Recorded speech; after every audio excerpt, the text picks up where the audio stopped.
Hi అండి, welcome back to our channel. ఎలా ఉన్నారు? బాగున్నారా?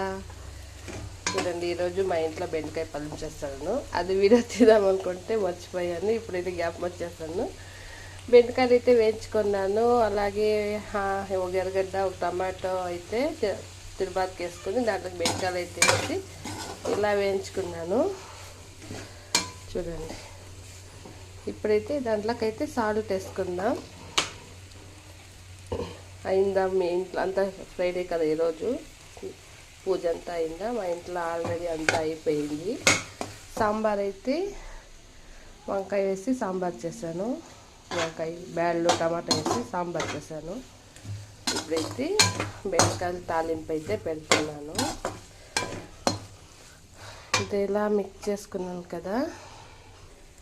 ఇప్పుడు చూడండి, ఇది పౌడర్ అయితే ఇంట్లో చేసుకోండి. పౌడరు ధనియాలు, శనగింజలు, శనగబ్యాళ్ళు, ఉద్దిపప్పు, అలాగే ఎండుమిరపకాయలు అంతా వేసి చెక్క లవంగం అన్నీ వేసి పౌడర్ చేసుకున్నాను. ఇదైతే కొంచెం వేసుకుంటాను.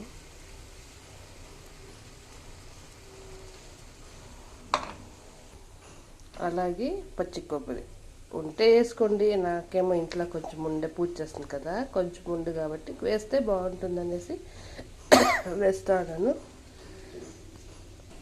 మీకు నచ్చితే వేసుకోండి, నచ్చలేదంటే ఇసువేంటి, పర్వాలేదు. నేనైతే కొంచెం వేస్తా ఉన్నాను.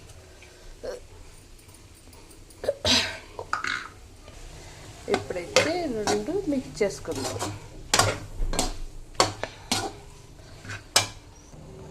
ఇప్పుడైతే కొంచెం అయితే వేయించుకున్నాను.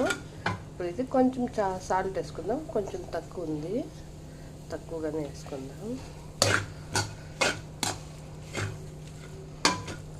నాకు ఈ బెండకాయలు అంటే చాలా ఇష్టం అండి. హెల్త్ కూడా చాలా మంచిది బెండకాయలు తింటే.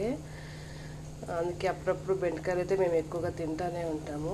ఇప్పుడైతే కొంచెంగా వాటర్ వేసుకుందాం, ఎందుకంటే పళ్ళెం తరనే ఉండాలి కాబట్టి కొంచెం తక్కువగా వేసుకుందాం. చాలు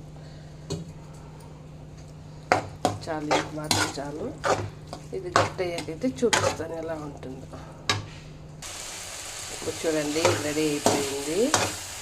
దీన్ని మీరు గొజ్జు అనుకుంటారో పళ్ళెం అనుకుంటారో మీ ఇష్టం. నేనైతే చపాతీకి అయితే పళ్ళెం సూపర్గా ఉంటుంది. కానీ ఈరోజు ఫ్రైడే కదా, అంటే శుక్రవారం కదా, ఇంట్లో వేసి స్నానం చేసి పూజ చేసేపటికి అయితే టైం అయిపోయింది కాబట్టి చపాతీ చేయలేదు.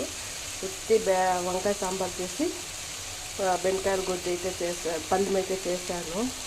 ఇప్పుడైతే ఫైనల్గా కొత్తిమీర వేసి కలిపెట్టేసి అయిపోయింది. ఇదండి మా వీడియో. మీకు ప్లీజ్ సబ్స్క్రైబ్ చేసుకోండి, ఫాలో